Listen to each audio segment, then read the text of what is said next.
desculpá-los também. Mas se isso não faz parte do nosso cardápio diário de bons gestos, com aqueles que nos são mais próximos e íntimos, nós não usamos com a mesma qualidade e na mesma intensidade. Então isto diz muito do que nós somos e do que nós possuímos na alma. Logo depois, a honestidade que nós temos de conversar com Deus e ouvi-lo em suas respostas. E as respostas de Deus, ou como queiram, na vida da natureza, nem sempre são iguais àquelas que nós imaginamos. Numa situação dessa, provavelmente aquela mãe terá pensado: Deus, muito obrigado por mais um dia de vida e por tudo de bom que o Senhor me deu. E é inesperado vir acudir à mente nessa hora, dizer: e como é que você tratou o seu filho? Você prestou atenção que deveria ter tratado diferente, numa outra abordagem? Você pensou no que pode ter feito, no que pode ter causado ao seu filho? E numa abordagem ainda mais específica, quando muitas vezes, já adultos, nós procuramos os consultórios de psicologia, psiquiatria e psicanálise, é muito comum os profissionais tentarem buscar exatamente essas pequenas atitudes que a gente viveu de forma desordenada dentro da alma quando éramos pequenos. E os traumas maiores, na grande maioria das vezes, vêm exatamente daqueles que deveriam estar atentos para nos prestar os melhores favores e as melhores atenções necessariamente. E por fim tem ainda uma outra situação que se destaca muito claramente, é a situação da coragem de mudar. Eu errei, depois não esperava a repreensão divina que vem aí através da própria consciência, e depois a atitude de ter que reformar aquilo que eu fiz. Então foi uma terceira grande atitude. A mãe reconhece o erro e procura agora o filho para reparar o erro. Então, tecnicamente estaria resolvido aí. Mas quando a gente está disposto mesmo a reparar o erro, a gente tem que dar mais um passo, que foi o que a mãe fez. Ela já tinha se desculpado, já tinha agradecido pelas flores, já tinha explicado toda a cena, mas faltava ela dar o destaque principal. Gostei de tudo, meu filho, eu te amo também, e gostei muito daquela rosa azul.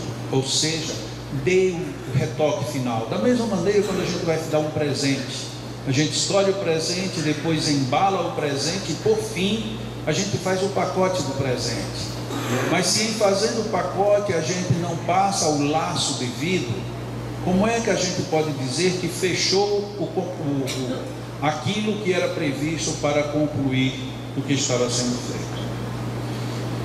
Nós temos um estudo às terças-feiras à noite, onde nós procuramos ter alguns detalhamentos de algumas experiências, notadamente dos magnetizadores clássicos, e também do que Allan Kardec nos coloca, nos posiciona. E lá no final do nosso estudo ontem, a gente já tinha terminado o horário de concluir o nosso estudo, o nosso encontro já tinha passado alguns belos 15 minutos, e de repente um companheiro disse assim: o assunto, por algum motivo, chegou no que nos espera na vida após a morte. Qual o nosso destino enquanto espíritos? E aí ficou aquela clássica discussão: bom, eu acho que eu não vou para um lugar ruim, eu isso, eu aquilo, as pessoas não gostam. Quando A ou B diz que não tem umbral, ou que não vai para o umbral, ou que a vida no mundo espiritual não pode ser tão ruim. E um amigo nosso que participa, ele disse assim: olha, mesmo que a gente queira ir para um umbral, como nós ouvimos falar dele, esse umbral já não deve mais existir. Porque quando nós visitamos ou conhecemos uma cidade na infância, depois de tantos anos, imaginemos aqui uma vida de 50 anos, 50 anos depois, a cidade é a mesma. Os meios que a cidade nos oferece, em todos os sentidos, são os mesmos. Será que nós aqui na Terra progredimos tanto? No mundo espiritual, continua tudo na mesma? Não temos que pensar que lá também ampliam-se as possibilidades de melhoria da vida. E aí vem os complementos que, assim como nessa história, viram verdadeiros satélites em torno das nossas próprias reflexões. Afinal de contas, nós temos princípios éticos e morais para tentar com isso sermos melhor conduzidos ao longo da vida.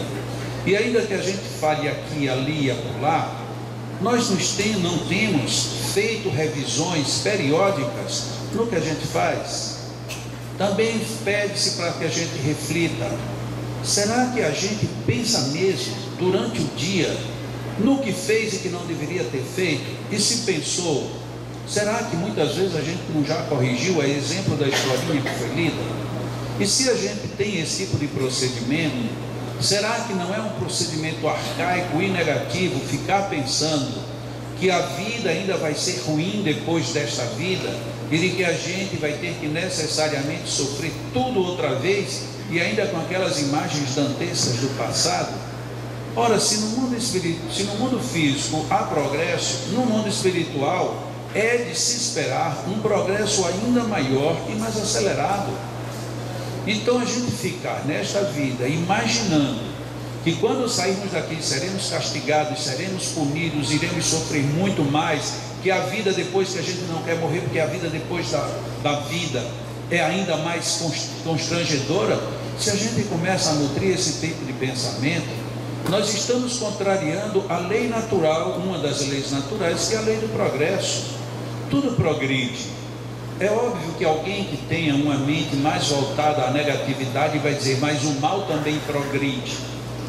Mas se o mal progride, com muito mais força progride o bem. Quando nós analisamos a nossa vida hoje, nós percebemos que estamos num universo muito mais rico em absolutamente tudo. Nas comunicações, nas intercomunicações, nos vestimentos, na alimentação, nos medicamentos, nos processos cirúrgicos, nas metodologias pedagógicas. Ah, mas é porque as escolas de hoje são muito piores do que a de ontem. Depende. Eu tinha muita dificuldade de estudar matérias que eu precisava decorar. Hoje eu vejo nos meus filhos menores que já não é ensinado nem história, nem geografia, nem ciências do jeito que era no meu tempo. No meu tempo você tinha um livro e tratasse de decorar, porque as perguntas eram feitas dentro do texto e você tinha que responder, inclusive com pontos e vírgulas nos mesmos locais. Hoje é diferente. Hoje você vai estudar geografia, há uma prevalência de que você conheça a geografia do seu estado.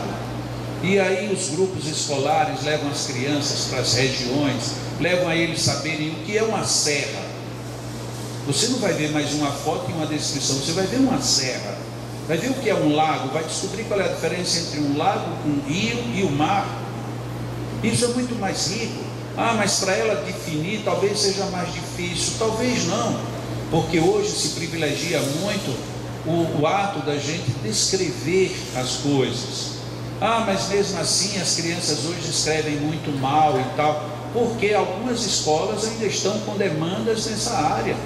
Mas vai ser inevitável que amanhã todo mundo vai se falar muito melhor, vai se comunicar muito mais eficientemente e vai escrever e descrever com muito mais qualidade. Agora, enquanto prevalece em nós uma visão negativista da vida, isto é ruim, porque em vez da gente favorecer a que hajam as boas mudanças, a gente fica dizendo que não podemos perder o saudosismo de nossa época, que nem é um saudosismo muitas vezes feliz. Quantos e quantos vícios nós tivemos na nossa infância e juventude e que hoje já naturalmente são rechaçados.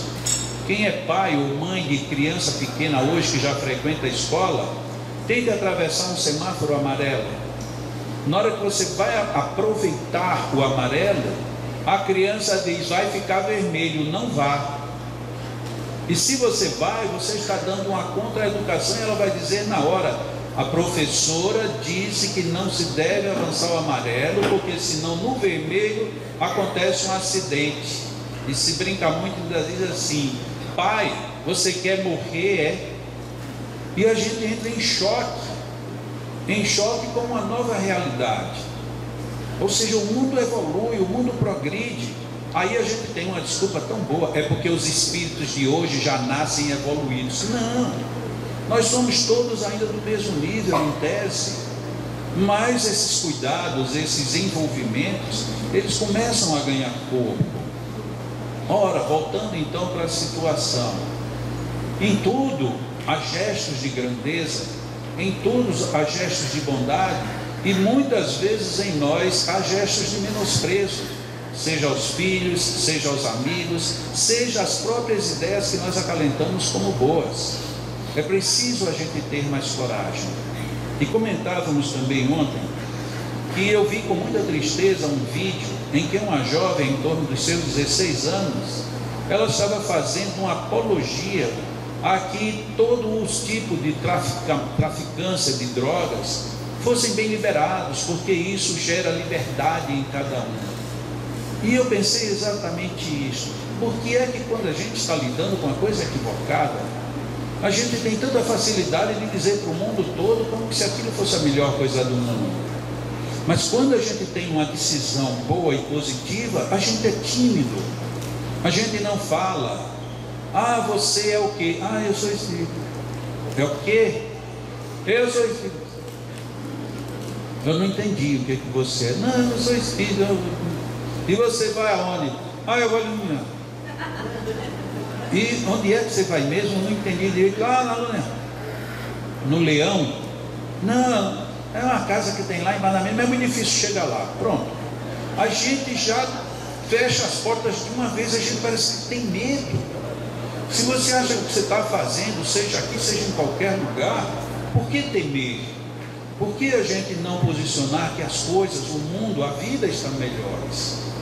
Porque nós ainda ficamos com vergonha de dizer: meu filho veio me trazer um buquê de flores, eu fui grosseiro, mas não quero admitir a minha grosseria.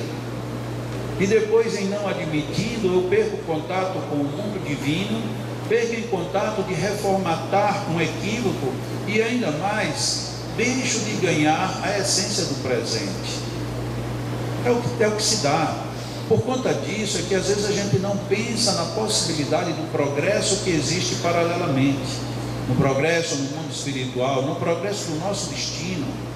Não faz muito sentido a gente ficar aqui insistindo, porque as trevas estão te aguardando, porque os demônios estão te infernizando, porque somente se nós nos entregarmos ao Senhor, ótimo. E como é que a gente se entrega ao Senhor? Você fazendo esse pavor todo, eu não tenho nem tempo de pensar nele, que é exatamente isso que tem acontecido muito com a gente. A gente tem ouvido falar tanto das coisas ruins, que não sobra tempo para a gente pensar nas coisas boas. Olhe, cuidado, porque hoje são legiões de obsessores, que estão atacando todas as pessoas.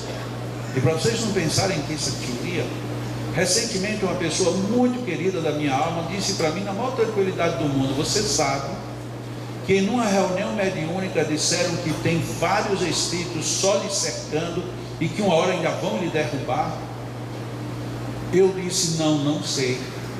E eu digo: pois é, porque eu estou tão atento ao mundo espiritual bom, aos espíritos anjos, que eu não tenho tempo de me ligar nessa turma não. Por isso que eles não conseguem me alcançar. Não conseguem lhe alcançar, mas alcançam seus familiares. Então eu digo: pois é, os meus familiares, então eu tenho que pensar melhor nos anjos de guarda, porque eu não vou para o inferno para dividir o calor com os outros, porque no inferno o calor é para todo mundo por igual, não é porque entrou mais ou entrou menos que o calor vai diminuir. Isso aqui falando figurativamente. Na realidade, a nossa fixação tem que ser com as possibilidades de melhoria. O mundo espiritual será melhor quando nós melhor chegarmos nele, e quanto melhores chegarmos nele, e também quanto melhor a gente agir para que esse cenário se modifique. Há uma perfeita comunhão entre o mundo físico e o mundo espiritual. A nossa parte é fazer melhor enquanto estamos aqui neste mundo, e não simplesmente ficar de braços cruzados esperando que o mundo espiritual renove, saneie o mundo, os ares, os climas, para ver se um dia isto melhora. Para finalizar, ouvi hoje de manhã a seguinte frase: será que o Brasil ainda vai ter jeito? Realmente, a gente assistindo os telejornais de hoje, a sensação que a gente tem é que não tem mais jeito, de jeito nenhum. Mas se a gente olhar alguns anos, poucos atrás, nós vamos ver que teve países em situações muito piores do que a do Brasil, que já mudaram, aqui mesmo na América Latina. Então a gente se enche de um negativismo improdutivo, porque a gente começa a pensar: não, foi bom que mataram, foi bom que isso, foi bom que aquilo, que é ruim. Quando na realidade o bom será quando todos nós reconhecermos que erramos, conversarmos com Deus e irmos refazer os equívocos que nós cometemos. É esta a grande mensagem que eu destaco da leitura que foi feita hoje, que a princípio, quando a gente lê, é uma historinha interessante, mas é uma historinha para encher linguiça. Na realidade não é. É uma história que a gente pode tirar dela muito proveito, fazendo com que o mundo de agora já seja melhor, e o mundo depois a gente confira, realmente ele melhorou muito mais. Se tem umbral, e se os umbrais são paralelos, ora, do jeito que a gente hoje tem conforto nesse mundo encarnado, não vai ser numa zona de desconforto e de coisas desagradáveis por inteiro que nós iremos encontrar quando nos desencarnarmos. Agora, que devemos fazer com que isso seja melhor, isto é uma tarefa nossa. É exatamente como diz uma música do Carlinhos Conceição: a tarefa é de Jesus, mas a obra é de Jesus, mas a tarefa é nossa. Façamos então. Deus, Senhor, estamos em Teu coração, procurando sentir as Tuas pulsações, as quais nos dizem como deve ser a nossa sintonia. Deus, sabedoria e inteligência supremas, envolve-nos, favorecendo-nos uma boa compreensão das Tuas dádivas. Permite, Senhor, que nestes breves momentos desta manhã consigamos deixar de lado um pouco das nossas limitações e que ampliemos todas as nossas possibilidades de melhoria, de boas reflexões, de ideias no campo do bem. Pai, envia até nós os Teus mensageiros, que estejamos todos abraçados, sentindo as sensações do bem, quando este bem se aproxima ou quando nós dele nos aproximamos. Que os nossos amigos espirituais, trazendo-nos energias renovadoras, predispondo-nos interiormente a uma vivência melhor qualificada, aproveitando, portanto, o magnífico que é estar aqui neste instante. Que tudo isto seja revertido em nosso favor pessoal, mas em favor de todos aqueles com quem lidamos, com quem nos encontramos, com quem convivemos. Que o protetor individual de cada um de nós, também totalmente revestido da sabedoria profunda de suas missões, encontre em nosso psiquismo aberturas largas o suficiente para nos alcançar no íntimo da alma, de sorte a que estejamos bem, a que estejamos melhores.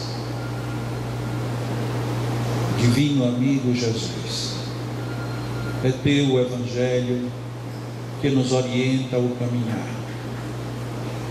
Que sejamos companheiros de Tua jornada, irmãos do Teu coração, abençoados por Tuas energias.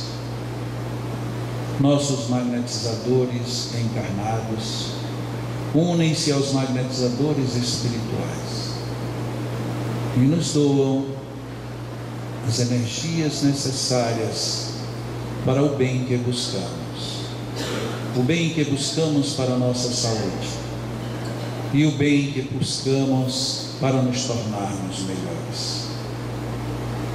Essas energias alcançando-nos igualmente os aspectos morais da vida.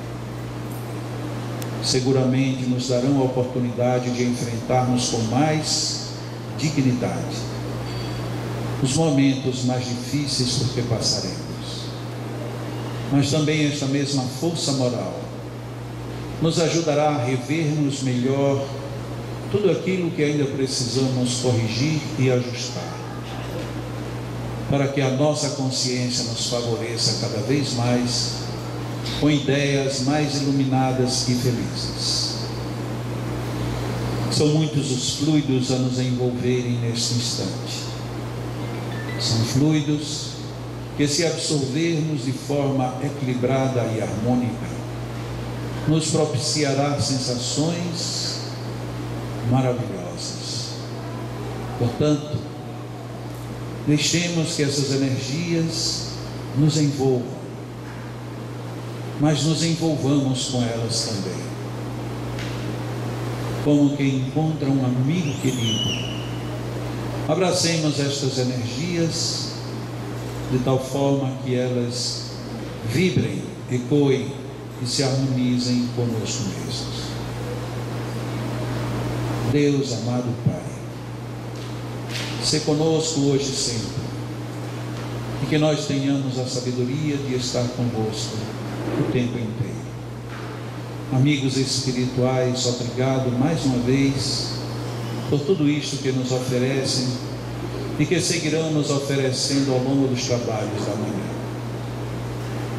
Companheiros de trabalho, Deus os abençoe a bondade e a generosidade, que vocês também vivrem dentro deste clima de bondade generosa que vem do mais alto a nos envolver a todos nós.